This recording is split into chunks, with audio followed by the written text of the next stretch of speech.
Okay guys, so this time I got a bit of a different one for you. As some of you may know, I'm pretty deep into custom keyboards. I've done videos before on the channel of my collection and live streamed several builds, but when WLMouse released the Ying 75, a board made entirely of carbon fiber, I had to give it a look because it's not something that I'd ever seen before. So even though I'm not a keyboard reviewer, let's take a look at a really unique piece of gaming gear that could actually completely transform your setup.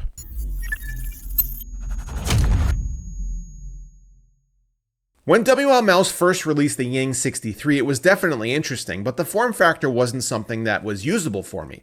I like having an F row, a delete key, and just a little more space to maneuver these giant sausage fingers. But about a month ago, they announced this, the Ying 75, based on the same crazy forged carbon fiber construction, but expanded ever so slightly so as to accommodate old people like me. I reached out to them, and they were happy to send one over for review, and to be honest, it hasn't left my desk since. I have about 20 full custom keyboards, and I rotate through them about once a week. I swap out the desk mat, the mouse, keyboard, and cable every Monday morning, like a weirdo, to make sure that I'm actually using all of my boards. But the Ying 75 has intrigued me so much that it's been a fixture on my desk for about a month now. So, first off, let's get this out of the way. This is a Hall effect keyboard, which I'll admit is not for everyone. I've tried HE boards before and come away unimpressed, as the typing experience has always been a little weird. Traditional switches use small metal pins at the bottom to transmit actuation to the PCB, and the way that you adjust the feel of typing is by swapping out your springs or even replacing all of your switches entirely because the signal is simple and it's binary. But with Hall effect, there is no direct physical connection between the switch and the PCB, as the connection is made with a magnetic field. This means that through software, you can change actuation points, adjust rapid triggering, and dial in precise responsiveness.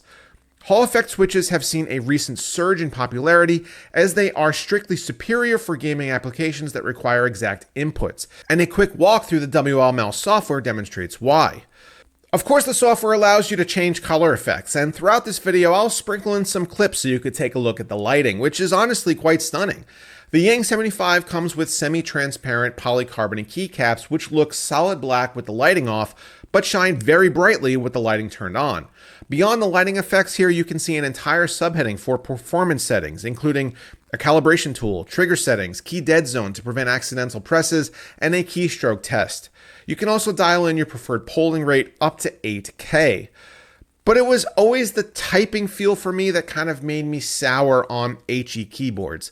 They just don't have the analog feel of a traditional mechanical switch or the deep thock of a properly lubed linear. But the Ying 75 that showed up here uses TTC shadow switches made specifically for WLMouse, and I gotta say I've really enjoyed typing out review scripts on this keyboard. I certainly won't say that it's my favorite board to type on, but it's very smooth and provides a satisfying amount of feedback and a solid, sharp sound. It's kind of a nice change of pace from what I've been using for many years now, and it sounds a little something like this.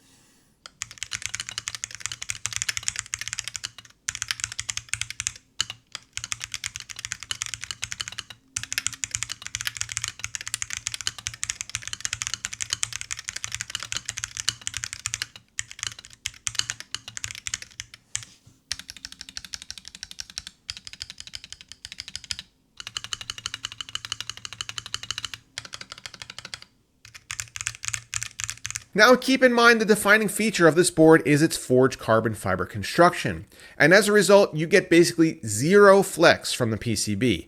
I do like a good bit of bounce to my boards if possible, but here it's as stiff as, it's as stiff as carbon fiber. But without that stiffness we wouldn't get this absolutely gorgeous exterior.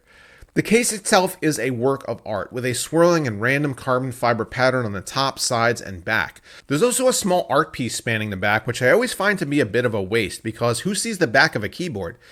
The Ying 75 is weighty and solid, and WLMouse spared no expense here, and the construction is absolutely top notch. Maybe the best part is the price. I was honestly pretty shocked that you can get the fully built board with the Hall effect switches, with the keycaps, and with a carrying case for $239. I've paid more, like way more, for just a keyboard case alone with no switches, no caps, and no stabilizers. With all that glazing out of the way, what don't I like here? Well, to be honest, I still want it to be a bit bigger. Maybe a TKL version of this would be my happy place, and if they ever decided to do an 1800 layout, I think I would need to lie down for a bit. I'm definitely coming around on HE switches, but want them to still have a little more old school feel if that's even possible, and I'm not somebody who needs 8K polling, so that feature is kind of lost on me. Overall though, this is one hell of a product, and I'm happy to have been able to spend some time with it. What do you guys think of Hall effect keyboards, or carbon fiber as a construction material in general? Let me know down below in the comments. Also, hit that subscribe button on your way out, unless you're already subscribed, in which case please don't hit it because that will unsubscribe you and that is bad. Okay, see you next time. Goodbye.